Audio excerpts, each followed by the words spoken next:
Assalamualaikum warahmatullahi wabarakatuh. Berjumpa dan bertemu kembali di channel kami. Kali ini kita memasuki taman 9 subtema 2 pembelajaran 4 halaman 107 sampai dengan 117, dan ini adalah panduan bagi orang tua siswa dalam membantu anandanya mengikuti pembelajaran daring dari sekolahnya masing-masing. Materi diambil dari buku tematik terpadu kelas 6 dari Kementerian Pendidikan dan Kebudayaan Republik Indonesia revisi 2018.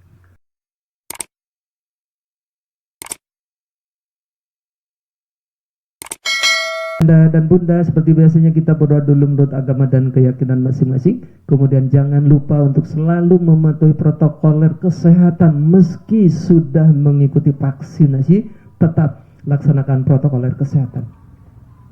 Ini dia tujuan pembelajaran yang sudah dipahami oleh anak-anak kita, bahwa dengan membuat poster anak kita mampu menganalisis dan menjelaskan perubahan budaya akibat modernisasi hingga dengan tujuan pembelajaran 4, yaitu dengan mengadakan musyawarah mufakat. Anak kita mampu menyajikan hasil telaah tentang peristiwa persatuan dan kesatuan dalam masyarakat.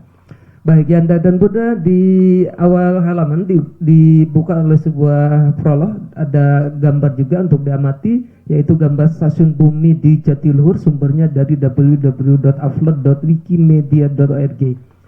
Nah, tahukah kamu gambar apakah itu? Nah, tentu sudah tahu, ini adalah stasiun bumi Jatiluhur. Gambar itu adalah sebuah stasiun bumi yang menerima informasi yang dikirim dari satelit.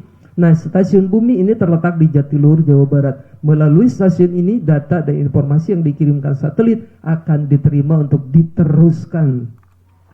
Kemudian selanjutnya di kolom ayo berdiskusi bahwa perkembangan ilmu pengetahuan dan teknologi atau IFTEK telah memungkinkan manusia menjelajah hingga angkasa luar. Hal tersebut dilakukan untuk memenuhi kebutuhan manusia di bumi yang semakin beragam karena pengaruh modernisasi. Nah, bersama dengan teman sebangkumu diskusikan manfaat ilmu pengetahuan dan teknologi angkasa luar terhadap kehidupan manusia sehari-hari. Nah, ini barangkali harus didiskusikan oleh anak-anak kita. Nah, setiap pengaruh selalu memberikan dua dampak, ya, Yanda dan Bunda, yaitu dampak baik dan false, dampak negatif atau dampak jelek. Dengan mengerti keduanya diharapkan kita dapat menentukan sikap terhadap setiap pengaruh yang ada. Demikian juga dengan pengaruh modernisasi terhadap perubahan budaya yang terjadi di dalam masyarakat. Jika kamu amati di sekitarmu, tahukah kamu dampak negatif dari modernisasi terhadap perubahan budaya masyarakat kita? Nah, bacalah bacaan berikut ini sebagai referensi bagi anak-anak kita, dan juga ada bagi Yanda dan Bunda dalam melakukan kegiatan berikut. Di kolom ayo membaca, nah ini adalah dampak modernisasi terhadap budaya masyarakat. Nah, di awal disebutkan bahwa setiap perubahan, setiap inovasi tentu membawa dampak atau akibat. Nah, dampak itu tadi disebutkan ada dampak positif, ada dampak negatif. Dan untuk mengatasi semuanya itu, kita mempunyai agama yang telah menunjukkan kita mana yang benar, mana yang baik, mana yang jelek. Nah, dalam memfilter dampak-dampak negatif,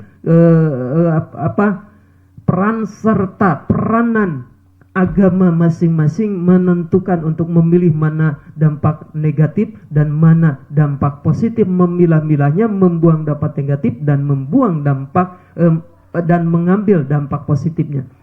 Kemudian selain agama dan keyakinan masing-masing, ada juga adat dan budaya. Nah, ini apakah dampak yang dirasakan ini atau modernisasi yang dirasakan saat ini adalah baik atau jelek menurut adat dan budaya? Setelah tadi menurut agama dan keyakinan masing-masing, kemudian perhatikan menurut adat dan budaya, menurut norma baik atau jelek. Nah, kalau sesuai dengan norma masyarakat, maka ambil berarti itu sesuai dengan norma kita. Kemudian selanjutnya juga kita mempunyai dasar negara Pancasila yang di dalamnya diatur.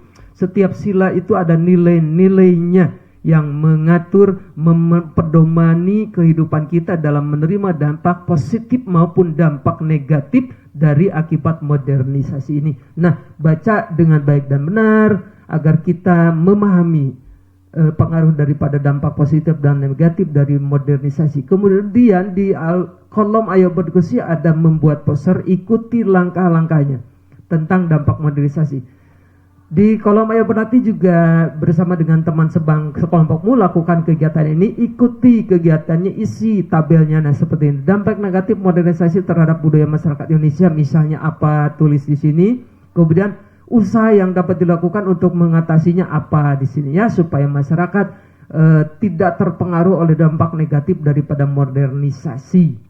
Kemudian masih nomor 2 membuat poster dan seterusnya. Ayo menulis di sini juga berdasarkan kegiatan yang telah kamu lakukan. Tulis kesimpulanmu tentang dampak modernisasi terhadap budaya masyarakat kita. Nah, di sini hubungkan dengan kehidupanmu sehari-hari di sini ya, ada kolomnya.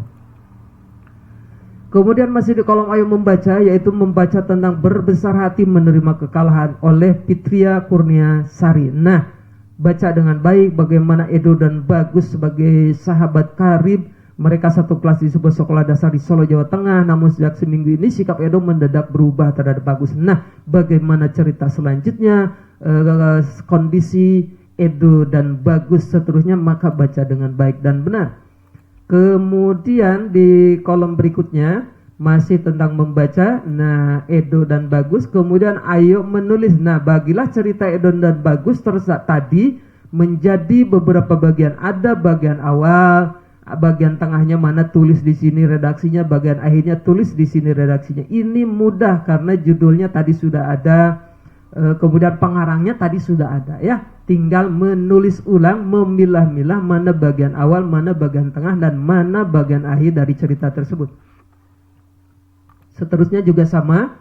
Kemudian ini masih di kolom ayo membaca, kalian membaca pengambilan keputusan bersama sebagai peristiwa persatuan dan kesatuan. Nah, keputusan adalah sesuatu yang telah ditetapkan berdasarkan berbagai pertimbangan dan pemikiran bersama, termasuk di dalamnya pertimbangan dan pemikiran untuk mencapai tujuan dari keputusan tersebut. Nah, keputusan bersama adalah keputusan sekelompok orang untuk mencapai tujuan tertentu. Tentu saja keputusan ini akan menjadi lebih rumit. Mengapa demikian? Karena di dalamnya terdapat lebih dari satu orang yang umumnya mempunyai pemikiran yang berbeda-beda. Bahkan setiap orang mengikuti proses keputusan bersama mungkin mempunyai pendapat sendiri. Nah, disinilah aplikasi penerapan dari rasa persatuan dan kesatuan sebagai masyarakat, sebagai bangsa, sebagai sebuah bangsa dan negara. Kemudian yang harus diperhatikan, beberapa hal yang harus diperhatikan dalam keputusan bersama. Apa saja? Bahwa semua peserta dalam mengambil keputusan bersama harus memahami mengenai apa dan tujuan keputusan bersama yang akan diambil. Kedua, semua peserta dalam pengambilan keputusan bersama harus saling memahami dan menghargai pendapat orang lain. Bahwa setiap peserta pengambil keputusan bersama harus dengan lapang dada menerima masukan dalam bentuk kritik, usul, saran dari peserta lain. Kemudian terakhir, semua peserta tidak boleh memaksakan kehendaknya. Nah, itu yang harus diperhatikan dalam mengambil sebuah keputusan yang melibatkan orang banyak, yang disebut keputusan bersama. Terakhir, ayo renungan dan komunikasikan. Barangkali ada beberapa hal yang belum dipahami oleh anak-anak kita, maka kewajiban kita untuk menjelaskan kembali lebih rinci, lebih detail kepada anak kita. Jika mengalami kesulitan, maka mari komunikasikan dengan Bapak dan Ibu gurunya. Terima kasih. Assalamualaikum warahmatullahi wabarakatuh.